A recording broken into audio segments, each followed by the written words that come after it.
In this lesson, we're going to discuss appropriate components required to develop an incident response team and appropriate policies. So now we will pick up focusing on response team charters. And we last went over various sections that compose a response team charter. And so it is important to take into consideration that after writing a charter, it's important to determine the type of incident response team model that is going to be adopted. And so the charter grants overreaching authority, approach, and deliverable rights to the incident response team. And there are different models that can be followed in order to develop an incident response team. And so these models include an on-site response, and an incident response team provides an on-site response. It means that they have the full authority to contain the breach. If they're acting in support, it means that they can offer technical assistance to the local teams. And if they are acting as coordinators, then they are able to coordinate among several local teams on how to contain that breach. And so those are some of the different ways that you want to think about the type of incident response team charter that you have. If it's on-site responses, then you're going to be able to have complete authority to contain that threat. And so when the IRT is in more of a support role, it means that you're going to be acting as a specific resource. And a coordinator role means that you're central to the organization, but you're going to be working with various stakeholders or governing bodies to contain an appropriate incidents. And so once you're able to identify that type of component, then we can get into the various sections that support it. And so this is going to keep in mind that we have a number of different components that come into play in helping to support our incident response team members. And so it's important to keep in mind that we're going to have various stakeholders. We'll have our subject matter experts, which are going to be our IT SMEs. And so these are going to have individuals within our IRT group that has a strong background in working with developers, as well as working with system and network administrators. And a IT SME is going to be present in order to offer in-depth analysis and feedback on how to handle an appropriate incident. And so the solicitation and the involvement will vary depending on the type of incidents and the systems that are involved. We're also going to have appropriate information security representatives that need to be present. And these are going to be present to provide risk management and analytical skills. They're also able to provide specialized forensic skills to collect and analyze evidence as needed. Other available representatives include our human resources rep. The human resources reps are going to need to be in place to provide skills on how to deal with employees. This becomes specifically important if we have breaches that occur, but they're not from outside attackers. And so when our internal employees are involved, we need to get an appropriate HR representative to help facilitate the conversation that needs to occur. And then lastly, there are going to be, or additionally, there are going to be appropriate legal representatives. And the legal representatives are going to be in place in order to help understand laws and regulatory compliance issues. The legal representative is going to act as a valuable advisor to ensure that the organization is following appropriate principles for compliance. And it's important to keep in mind that legal representatives can also further advise our incident response team members how to conduct themselves in order to preserve appropriate attorney and client privilege.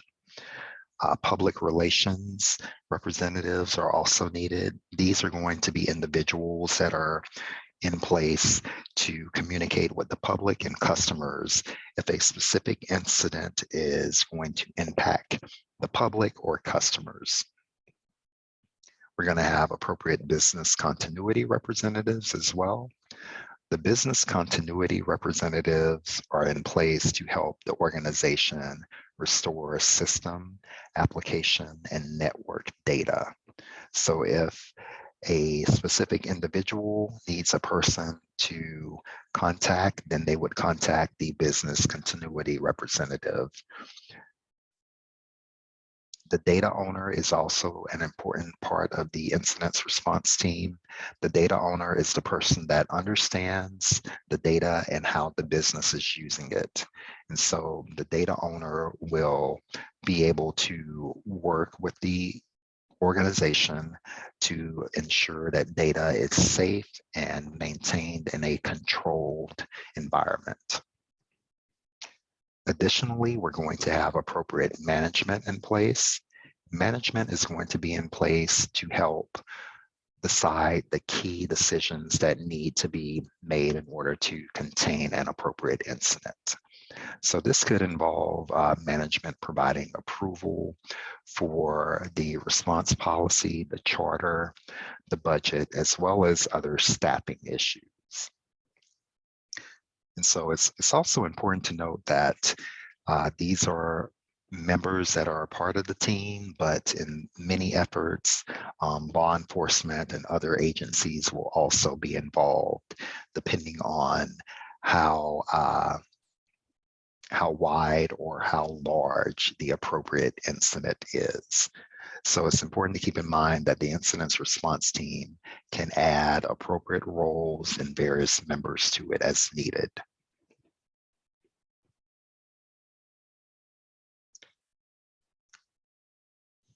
And so there are going to be various responsibilities that can occur during an incident as well.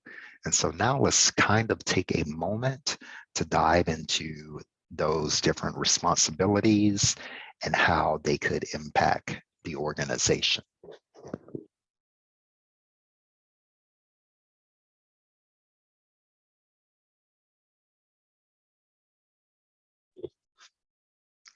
And so when we're working with a incident response team, we're going to need to ensure that the IRT is a single point of contact for anyone that needs to get in touch with the organization during a specific incident or incident event. So this can serve as an appropriate point for all related communications as it relates to an incident. So in other words, a repository. So we want to ensure that we have a core team that is going to respond during an incident. And the core team is going to consist of leadership team members as well as other core members. And so when we think about it, at the time that a security event is likely to occur, we want to have the incident response team manager available in order to determine and identify specific resources that must be utilized for an appropriate response. The IRT manager is going to want to coordinate with both the IRT coordinator as well as the data owner. The IRT manager, IRT coordinator, and data owner will encompass the IRT leadership triangle. So instead of just upper management acting as a consumer of the core IRT, we have our leadership being a critical decision maker.